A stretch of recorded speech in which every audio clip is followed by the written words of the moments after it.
Yo, yo, yo, it's time for leadership theories. Yes. So, what do we got here?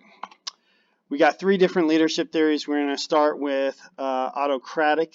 It's a style of leader who centralizes authority, makes decisions alone, and limits subordinate participation. Basically, it means they're the boss, they make all the decisions, everybody's the subordinate. Their way is always the right way. So that is autocratic style. So what does an autocratic type of leader do? Obviously, they set the goals individually. They make the decisions. They engage primarily in one-way downward communication, meaning basically you don't tell them anything because they're not going to listen to you. They tell you what to do, and you do not question authority. They controls the discussions of the followers. They are always the one who kind of lead the discussions. Sets the policy and procedures unilateral, meaning that people don't have any autonomy to do things on their own. They dominate the interaction. They choose when and when they want to talk to you, when and where. They personally direct the completion of tasks. These people are like always in like they're looking in on everything to make sure that it's being done correctly and in the way that they want it to be done. Provides infrequent positive feedback, meaning they don't really give any support or they don't give like, oh, good job. Rewards obedience and punishes mistakes. So when they do give awards or they do give any type of positive feedback, it's only to those people who are completely obedient to that autocratic leader. They exhibit poor listening skills and they use conflict for personal gain. A perfect example of this is Adolf Hitler, right? Extremely autocratic, required the population of the Third Reich to accept everything that he said as absolute law. He was able to impose imprisonment or death sentence to anyone who failed to do so. Hitler was also obsessed with being in control and with being the alpha male in the rigid male dominant hierarchy. And so basically, it's really amazing that Hitler basically came from not like this leadership, high leadership. He was a corporal during World War One, and he studied art, and so it's kind of unlikely type of person who would eventually become an autocratic leader. But he really, once he gained the power, he never let it go. And he says the best way to take control over a people and control them utterly is to take a little of their freedom at a time, to erode the rights by a thousand tiny and almost imperceptible reductions. In this way, the people will not see those rights and freedoms being removed until past the point in which these changes cannot be reversed. A really good example of, slowly taking away people's rights to the point where they can no longer fight back.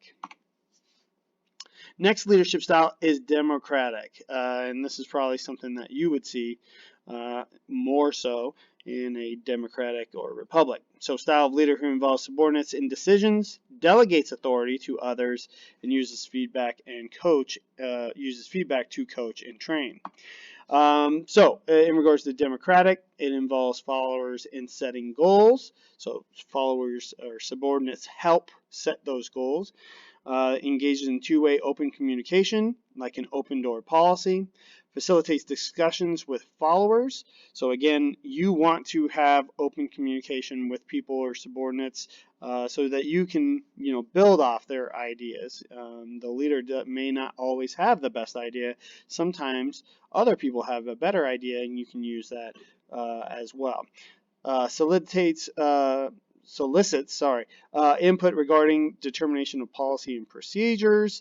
So again, you want, maybe you get like a suggestion box, right? And you're going to take those suggestions and use it in regards to, oh, I'm going to set this policy based off of what the majority wants, or so on. Focuses on interaction, provides suggestions and alternatives for the completion of tasks. So again, one way may not always be the best way. So, if somebody has a better way, listen to that. Oh, that is a good idea. Let's do that. Provides frequent positive feedback. Good job. I like what you're doing. That's not something I would have thought of, but I really like how you thought about that. Let's do that. So again, giving feedback. Rewards good work and uses punishment only as the last resort. So again, you want to, you did a great job, here's a reward, but maybe you know what, you didn't do a great job. How can we coach to help you be better? Now, if the person is really bad, then you can punish them, but that's only used really as the last resort. Exhibits effective listening skills. I mean, that's pretty obvious from what we've already talked about. Mediates conflict for group gain. So again, if there's a conflict, you're not going to work at your best, especially as a team. So a good democratic leader is able to get everyone together, even if there's some conflict within the group or team, and work together. Who's a really good example of this is Dwight D. Eisenhower. As faced with the difficult task of getting the alliance forces to agree on the common strategy, Eisenhower labored hard to make sure everyone worked together to come to a common understanding. It was here that the democratic leadership style, the collaborative efforts of Eisenhower shone through. The subsequent victory of the Allies forces backed up the correctness of the approach under these circumstances. And whenever you have a large army fighting with other large armies, right? I mean, you're talking about all the Allies working together against Hitler and Germany. It takes somebody who's very strong to be able to get all these groups together to work together as one to defeat your common foe. And so Eisenhower's a really good example of that. And as a president, he was very good. But more so during, I'd like to talk about that during the World War II. A sense of humor is part of the art of leadership, of getting along with people, of getting things done. Last one, laissez-faire or leave them alone.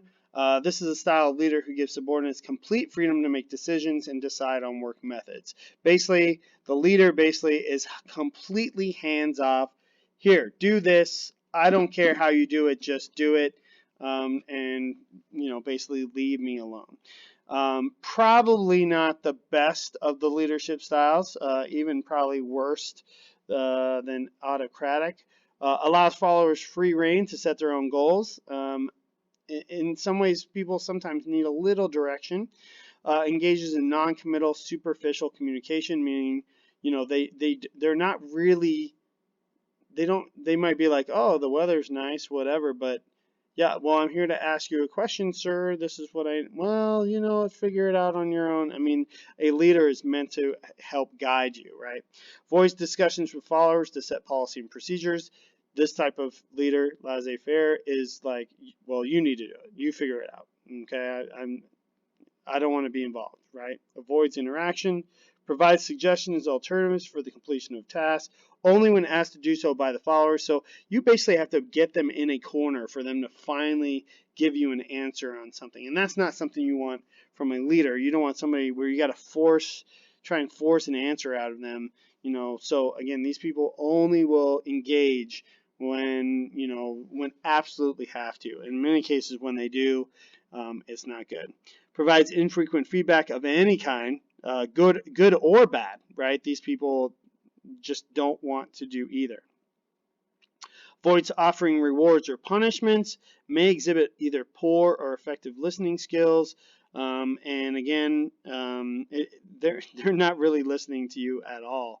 And again, they avoid conflict. They would prefer not just conflict like war. I'm talking about conflict of even dealing with your own army. Like they just want to be left alone. Really good example of this is Lord Raglan. The Crimean War had been regarded as the most ill-managed in British history. The commander-in-chief, Lord Raglan, had no previous experience of command. Raglan's incompetence was matched by his inactivity as a leader. His staff avoided troubling him with details and made light of possible difficulties. He was remote and extreme introvert who avoided direct contact with his men. Sorry for the bell. And so basically he didn't really give directions. He stayed out of it.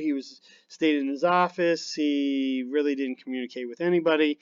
And subordinates basically took care of everything. And so obviously when you have lots of subordinates doing things without a supreme commander, then things are going to fall apart. This is a quote by Dixon, which is one of his subordinates. Raglan's army had no illusions as to the incompetence of their general and his staff, that the plan turned out to be so extravagantly bad that the failure was inevitable. Others described the battle as mismanaged, botched, and a disgracefully childish failure. That sounds bad. So, good example of that. We'll be visiting these in an activity, but if you have any questions, let me know. Thanks.